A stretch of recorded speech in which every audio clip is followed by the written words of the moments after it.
So beer is getting kind of weird. You're going to have to be a little bit more specific. So I was at the beer store. It's not really a beer store. So, side note, I've got this weird quote-unquote grocery store down the road from me that sells all sorts of cool shit. Mostly craft beer and like craft soda and stuff. So pretty much like local shit? Yeah, a lot of local stuff because craft everything is big in my area, which is kind of cool. We get a lot of weird shit. Like Scary Jesus Rockstar, which is a new beer that is out. So is that actually made in your state or what? Where is it? Okay. It is made in Marshall, Michigan by Dark Horse Brewing, which is like that sounds like the down comic the road. Group. It does. There is a comics publisher called Dark Horse. Well, hopefully nobody sues them. No, Dark Horse Brewing. I don't think I've ever actually had any of their beer, but people seem to like it. Yeah. They got Scary Jesus Rockstar, which is some sort of IPA with apricot in it, which doesn't sound like my thing. Apricot? Apricot. Ugh. I don't think apricot's very good for beers, but whatever. Actually, hold on. Let me see if I can read the ingredients off this really low-res picture I took. Don't you have a good phone that takes good res pictures? Yeah, only when I hold the phone steady. Well, okay. All right. So, low res, it's blurry. That's probably a better way to put it. It is a pale ale brewed with apricot, chamomile, and holy water. So, you can kill a demon with it? I wonder if it's actual holy water. Like, do they have somebody come in and bless it before they brew a batch? And if so, does that priest know that they're blessing Scary Jesus Rockstar? You should look that up sometime in your free time. Not now. But yeah, so that's a thing that happens. We also get like chocolate beer, which is fucking awful. That sounds like awful. If anybody ever offers you chocolate beer, don't do it. Don't do it. Abort mission. Abort. But we got some other stuff. I've been drinking. What is this? What it's is called this? Soft Parade. It is high gravity ale. Don't know what the fuck that means. The fuck? Fermented with blueberries, strawberries, raspberries, and blackberries. High gravity ale, huh? I don't know what that means. I assume that has. Did they do it in a plane that caused 0G to happen? Well, that'd be low gravity, dumbass. Shut up. Are you sure that's just not what the brand is called? No, the brand is called Shorts Brewing or Shorts Brew. No, I meant the high gravity part. I don't know. Because I just Googled it, and it's like high gravity home brewing and winemaking supplies. Yeah, I'd assume that's a method of brewing. Oh. Let's Google it. I just did. You're fucking bad because it says high gravity beard, often called big beard, is bold, flavor, and powerful. Yeah, it has to do with how it's brewed. Huh. We should start a beer podcast. Has anybody done that yet? Probably. It's just a convenient excuse for alcoholism. Very, very much so. We're hiding behind the fact that we are all alcoholics. There was a thing on Reddit.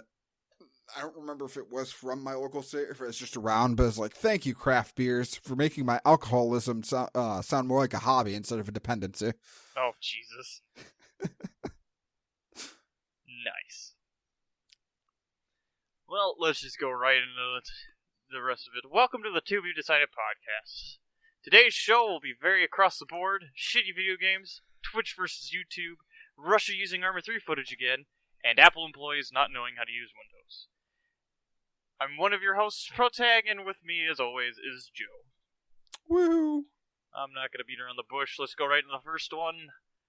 The fucking shitty video game called Hunt Down The Freeman. And I'm still surprised Valve lets this be a thing. So am I, kind of. I mean, that's not a little bit of copyright infringement. That's a lot.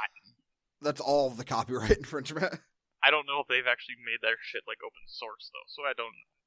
I mean, so like the source engine is, I'm pretty sure you can use it without license, but when you start tying stuff into another universe, the Half-Life universe, yeah, that gets a little bit. That's not open source at that point. That's straight up you're muddying the water. Yeah, you're using someone else's intellectual property. But Valve has also been fine with like Black Mesa, which is the revamp of Half-Life 1. Yeah, right? it's pretty much just somebody remade Half-Life 1 into the Half-Life 2 engine, pretty much, and added a bunch more physics puzzles and whatnot. Like, more use of physics and stuff like the first game didn't have a whole lot. Yeah, and I think Valve was fine with that. I never heard anything about them being, like, dicks about it. I mean, Black Mesa also still hasn't fully completed their fucking game yet, but that's beside the point. Christ, that's been in development for a while, hasn't it? Fuck yeah! Even before it was on Steam, you could get it for free, and then they started selling it on Steam. But they're staying like that. I don't know. I've never been that into Half-Life. What the Just fuck's wrong ever. with you? Like, I remember playing it on PlayStation 2, maybe? Probably. On PlayStation 2? Yes? You sure? Yes, because I definitely didn't have a PC back then. I know that that it's coming out for PlayStation 2. It was definitely on PlayStation 2. That is definitely a thing that happened. I'm 100% positive now. The first one or the second one? The first one. I'm looking this up. I am too. Half-Life. Fuck, it is on PlayStation 2. What the hell? Yeah. It's kind of neat. Huh. Hold on. I'm looking at a comparison. Kind of looks better on PC, but whatever. So yeah, Half-Life 2 on PlayStation 2. It had a co-op mode where you played as two women scientists. I remember that now, yeah.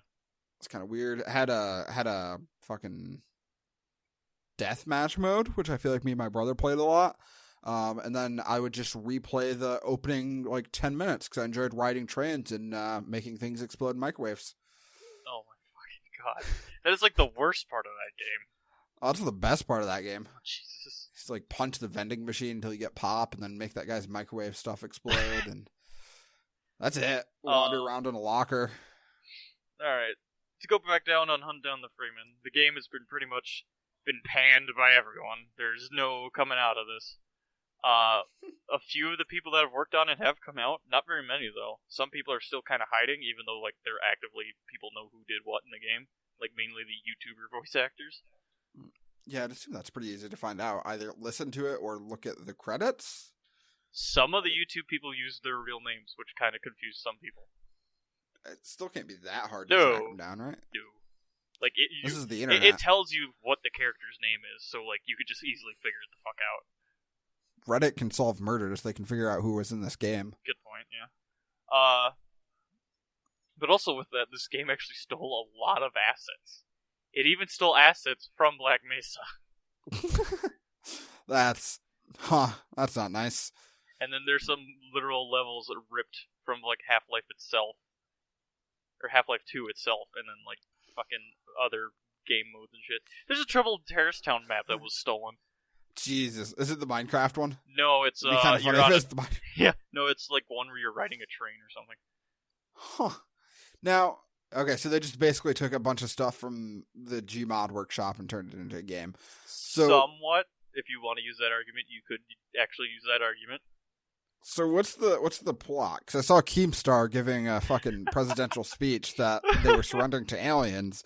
So does this take place between 1 and 2? So, kind of, sort of. The first part of the game is almost in between the parts of 1 and 2. The first part is the 7-hour war that is talked about in 2. So that's the first half of the game is that. Then there's a little chunk in the middle that's in between the two, and then there's the last chunk that is actually leading within the 2 universe type deal. Okay, it's disappointing that I've seen things for this game because somebody's like, "Hey, we're making a game about this 7-hour war where aliens invade." Yeah, I'd be down with that. Yeah, I mean, nobody's really touched it, touched that idea. It would be an interesting one, but no one really touched it. Well, I guess this one did, but no. But no. Now, I'm going to regret this as I say it, but I wouldn't mind a first-person version of XCOM, which I know there's that thing out there that we don't talk about. You mean the third-person one? Yeah. No, but that one's actually not that bad. I've heard people kind of come around on it. A Call of Duty-esque kind of shooter where you're fighting aliens, except it's clearly hopeless, so it's just your unit as everyone else surrenders and you're kind of making the last stand. Yeah. Kind of like Halo Reach. That's basically the plot of Halo Reach, isn't it? If you're a Spartan, yes. Except everyone dies. Yeah, except for everyone dies. Well, unless you're a non-Spartan, then you live. But otherwise, if you're a Spartan, you're fucking dead. Unless you're Master Chief. Unless you're Master Chief. Well, alright, so, side note, that's the first game I played that I realized I enjoy games where everyone dies at the end. What the fuck's wrong with you? I don't know, man. I guess you just like conclusions. I mean, yeah, like, narratively, like, I liked, spoiler alert, I liked, Rogue One, too, because, like, fucking everybody's dead. Cool. Now I don't have to worry about it anymore. Problem solved. Well, it's not that you can't really keep them alive, because how the fuck are you going to keep them alive?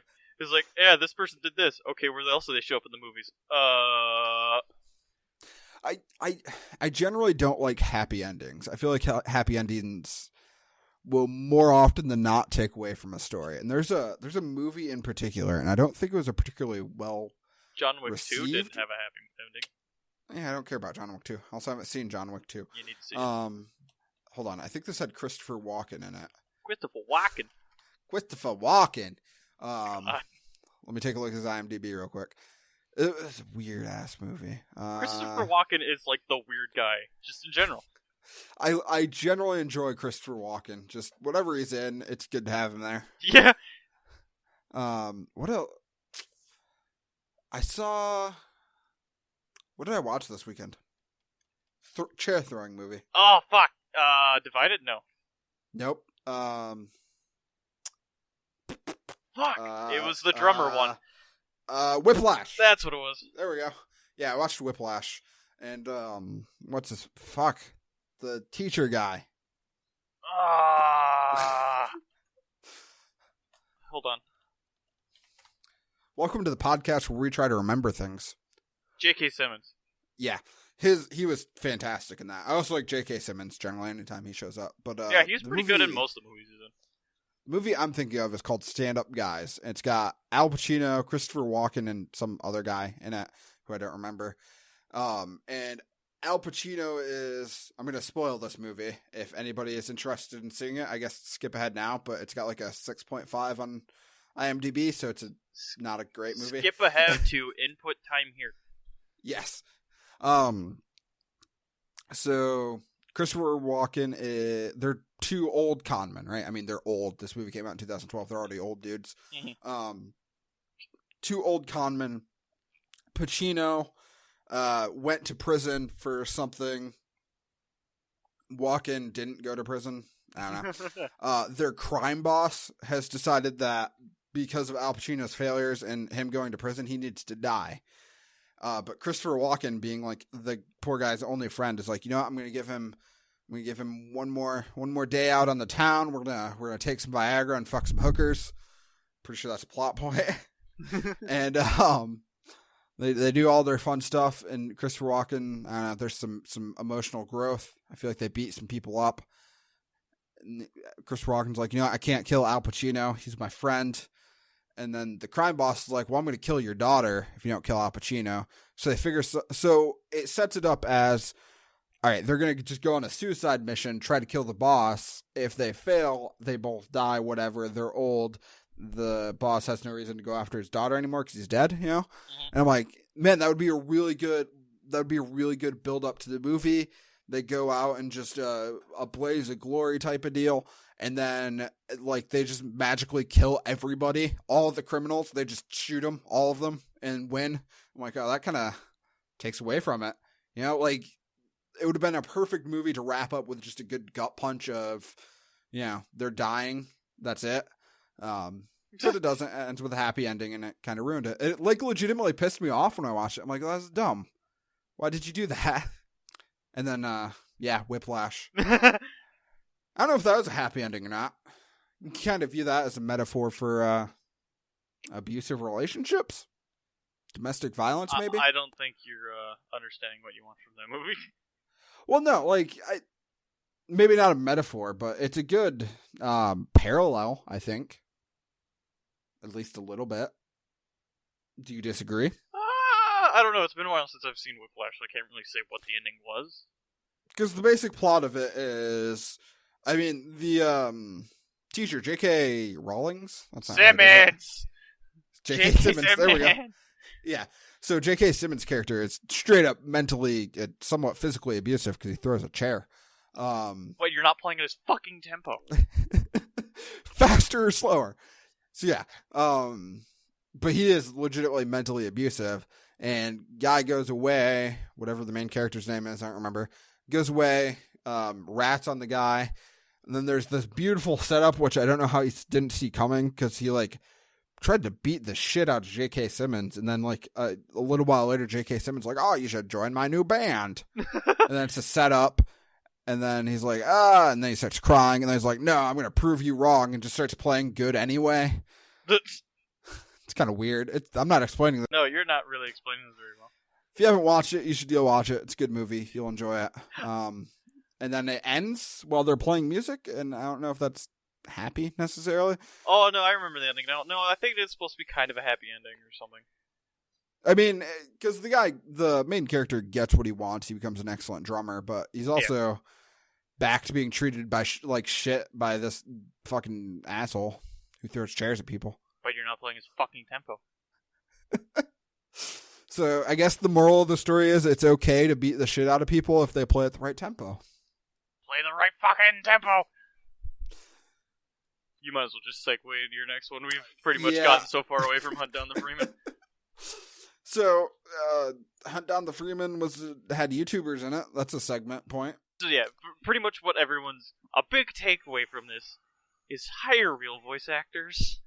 I mean, I get it if they're on YouTube and that's their job is to voice act, which maybe two of the people that were in this fucking game, that was their job, but other than that, why the fuck?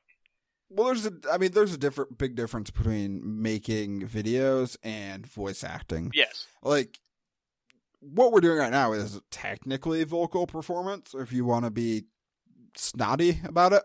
But we're not voice acting. We're definitely not voice actors. Part. Yeah, it requires actual acting to be able to embed your voice with emotion and thoughts and stuff like that. Excuse me, and stuff like that people will pick up on. Yeah, that's like one of the big things of listening to a bunch of people. A lot of these people are either over trying, not trying, or like are in between the two. In all the like cutscenes that I've seen.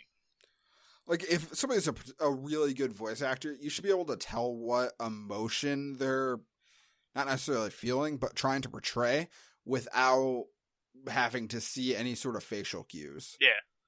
Because there's a lot subconsciously that goes into how people hear things. So, like, you've never worked in a call center, right?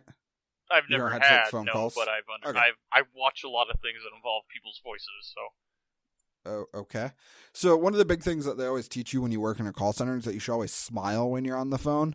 And it's always the dumbest thing. But what most people don't realize is that when you smile, the curvature of your lips makes you pronounce certain letters differently. So like P is a big one. You should be able to tell, if you know what to listen for, that when I'm saying P right now, I'm not smiling. But when I say P right now, I am smiling. I don't know what the difference is. I just was taught that. I couldn't hear the difference in that, but that's probably because, I don't know. You're fucking deaf. Well, I mean, yes, but... Anyway, so did Hunt Down the Freeman have any Twitch streamers in it? That I don't know. I don't know that. It might have. There's some people whose voices in there that I've never heard before, and I was too lazy to go fucking look it up. Ah, you actually put that in the notes. Yeah. Like, but the thing is like, out of all those characters I've labeled right now, 4 and 3 and 2 are all throwaway characters. Like, they're in, like, for a little bit and then they're fucking gone. So that's why I did not give a fuck on other people's voices. That's fair. If you have no other interest, you should definitely go look up just the Keemstar playing the president scene. So many people have memed the shit out of that. Because it perfectly sums up the entire game, I think, because it's just awful.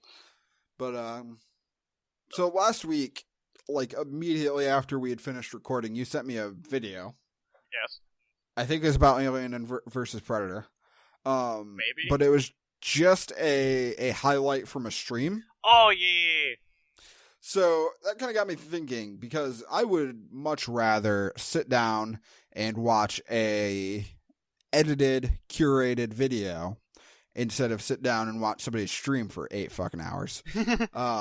So, and I know, like, I watch almost no streams. The only time I watch a stream is if it's for something very particular, like a particular game that's new or something, or if it's somebody that I personally know. Like, if I have a friend or something that's streaming, I'll go watch because it's just, I don't know, it's just fun. But if some random person I'm streaming I've never met, I don't care. But I know that you watch some streams, so it kind of got me thinking, what's the pros and cons? Why do some people like Twitch more than YouTube, and why do some people not? Well, are you changing this now, or I thought it was more on the streaming side, or are we now doing like edited videos versus live streaming? So I was just thinking content in general, because there are some people who just don't watch videos anymore. I mean, if you want to talk in terms of live streaming, Twitch wins hands down. Like, that's it. I mean, it's a platform. There is no arguments around it. It's just that. It is a platform built to do that, and it's built from the ground up to stream. And YouTube is playing catch up. And if you're playing catch up, you're not the best. Yeah, you've already lost at that point. So I'll give it that. Like the functionality in Twitch, the way it's been built, and the like interactivity and stuff wins versus YouTube. I've never watched a stream on... Actually, that's not true. I've watched a stream on YouTube, but I don't know how it works. So, but yeah, in terms of just what kind of content can you find on either? And I know what we watched, because we watched it together, and it made someone almost throw up. No, that's not what I'm thinking of. You're not thinking of Keyblades? Nope. But did you watch that one? No, I wasn't around for that. I thought you were. To fill people in, we had a friend of ours stream... furry games. So this is a recurring thing that'll happen, is we'll find him some of those anime adult games that you can get on Steam and buy them for him, and he has to play them to completion of the game. It's probably important to specify there. And he will win some sort of award out of it, generally a better real game. Yeah. And I don't remember what this one was. I think... Yeah, I know it was about cat animals, and at one point he got to the point where he could fuck the cat animals, and our friend who was watching it was drunk and then threw up.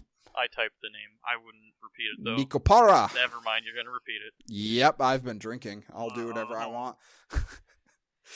So yeah, that's my experience with streaming. I will also, I have a couple of favorite creators on YouTube that if they'll stream something, I'll watch it, but mostly because that's just ends up being their edited content, just cut down a little bit more. So it's familiar. It's whatever.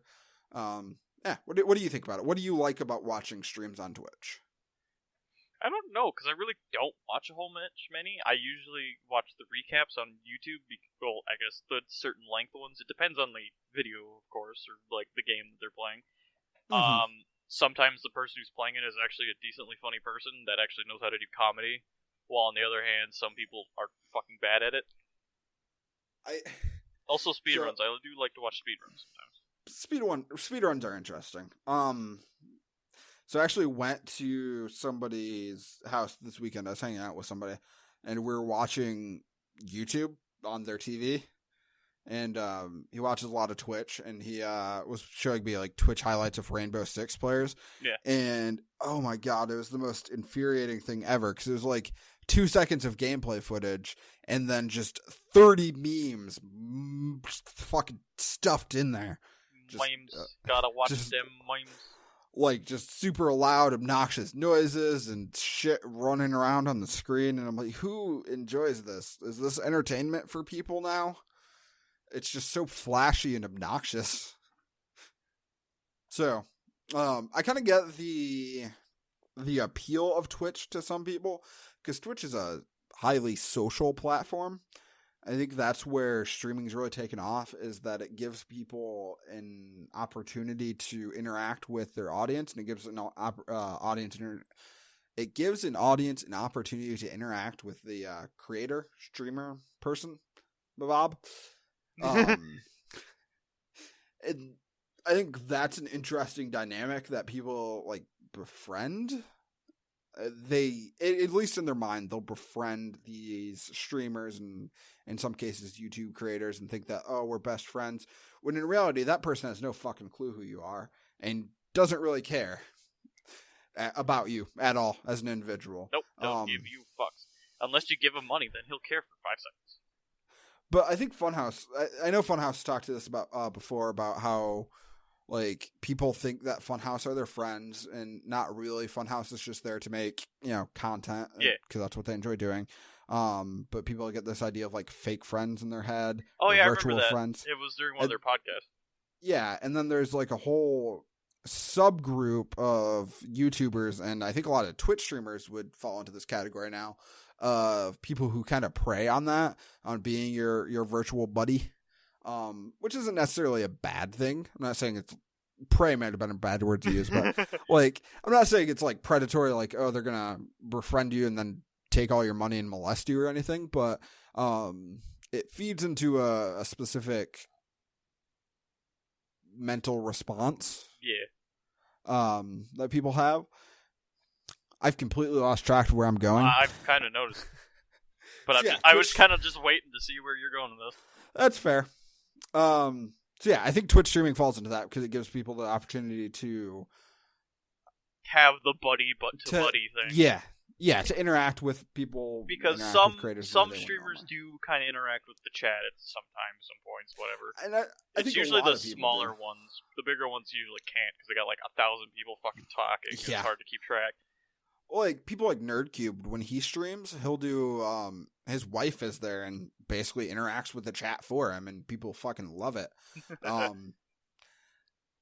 There are games like I know somebody said that one of the reasons they think PUBG is so big among streamers is because it's peaks and valleys of stuff going on. There's a lot of like downtime in PUBG where you can sit there and interact with your audience, and then there's a few moments of excitement to keep everyone paying attention. But I guess going back to the interaction thing is that I think that fills a void that some people get when they, and I'm going to be a hypocrite when I say this, but when they sit at home and watch Twitch streams all day, that kind of fills their need for social interaction, which I've done the same thing with, online gaming for years, that sits there and fills the void of social interaction that I've had in my life. So that's interesting.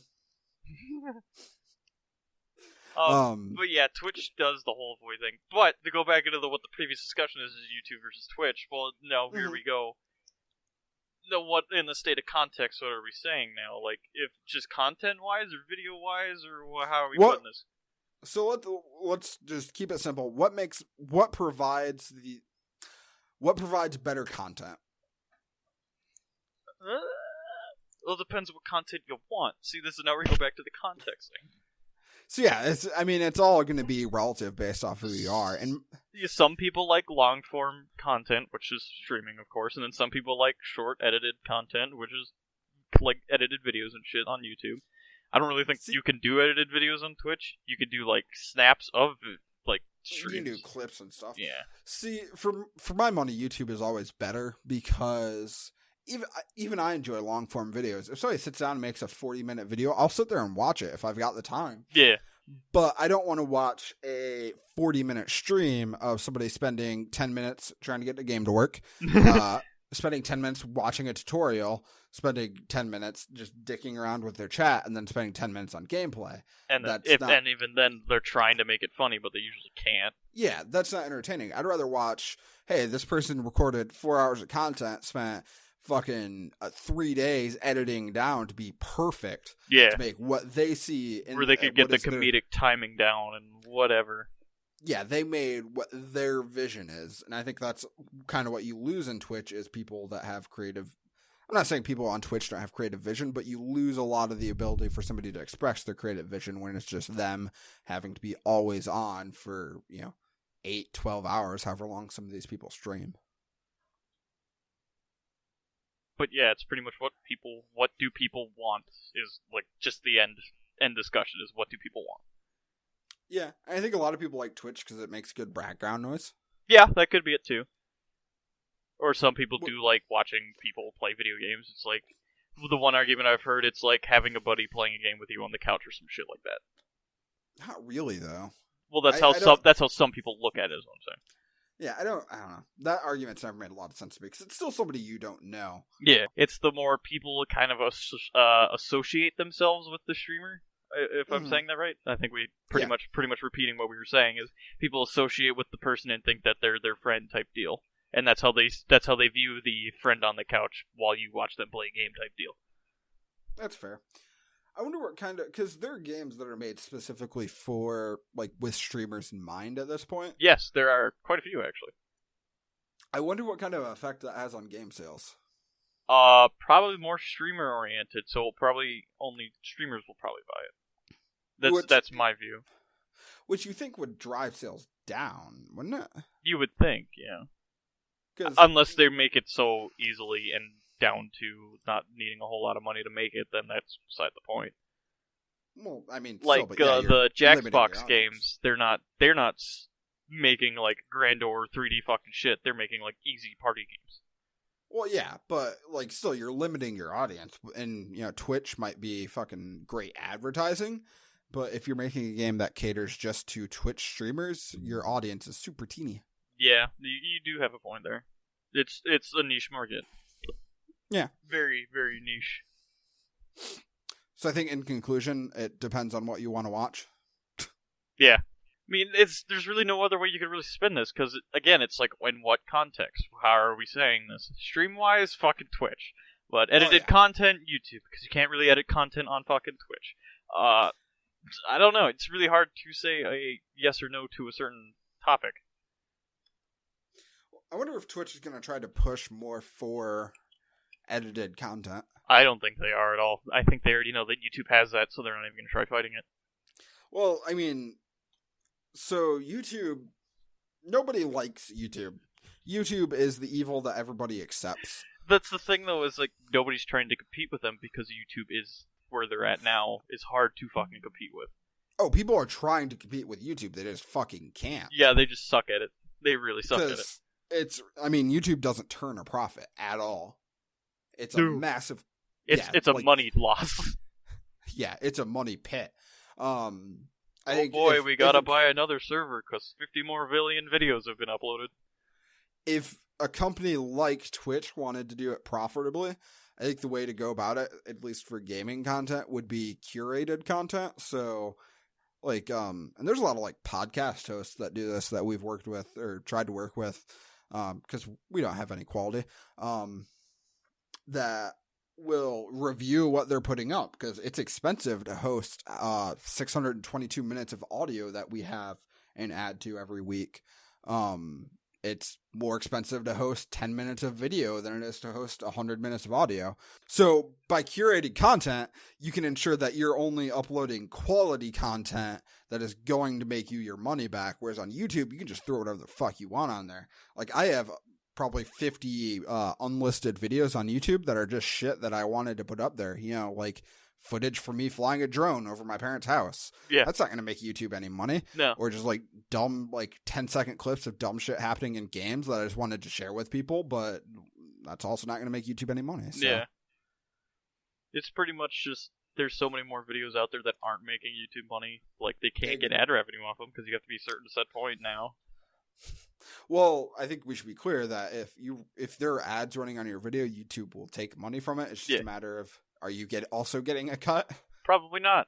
If you're a small channel, you can't do AdSense, so no. I can't earn my 10 cents a year anymore. Oh no. Oh no. So speaking of YouTube videos and games, Russia doing it again? It's not just Russia that's done this before. No, but they're a very keen person on. They keep doing it, and I don't know how they don't fucking find out they're doing it wrong the first time. So what are they doing? Okay, so Russian state television.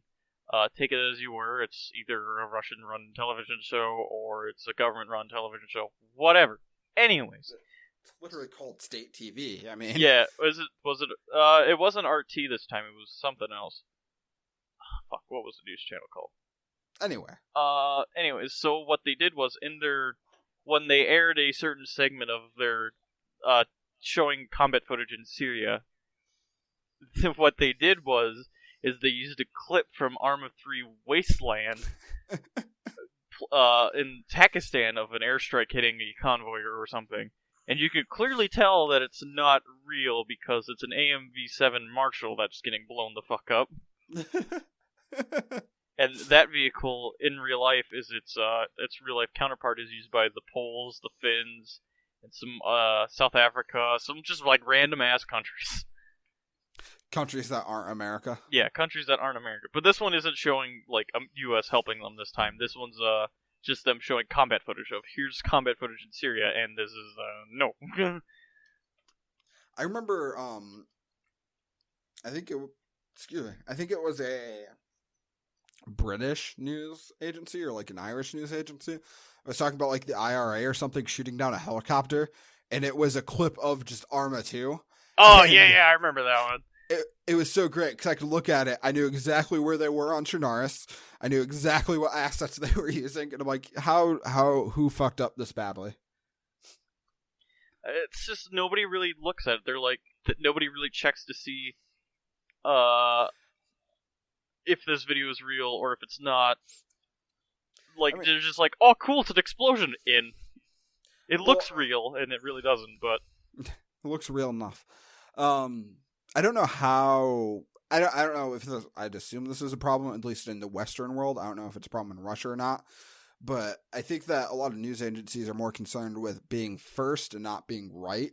I don't know about that in Russia. You're right, but yeah, here that is a big problem. That's how you get like the hacker known as 4chan thing. Oh, Jesus Christ! Where there's like, yeah, fuck it, sounds good to me. I'm not gonna do any research. It's fine. Or like, or they'll yell at their writers and be like, "Here, we need something now," and they're like, "Okay." Yeah. Or like, what was the other one? The plane crash when the plane went down in the Pacific Ocean, and somebody like said, "Oh, hey, here are all the pilots' name." And it was like, "Holy fuck, we gon' crash" or something like that. No, like it's holy fuck. Fuck, what was it? It was really racist. That's all I remember. Oh yeah, it was super. Like, I don't understand how the newscasters like. Oh, holy fuck, something Wong. Yes. There's two others I don't remember. Then we gonna crash or something like that. Yeah, I'll have to go look that up later.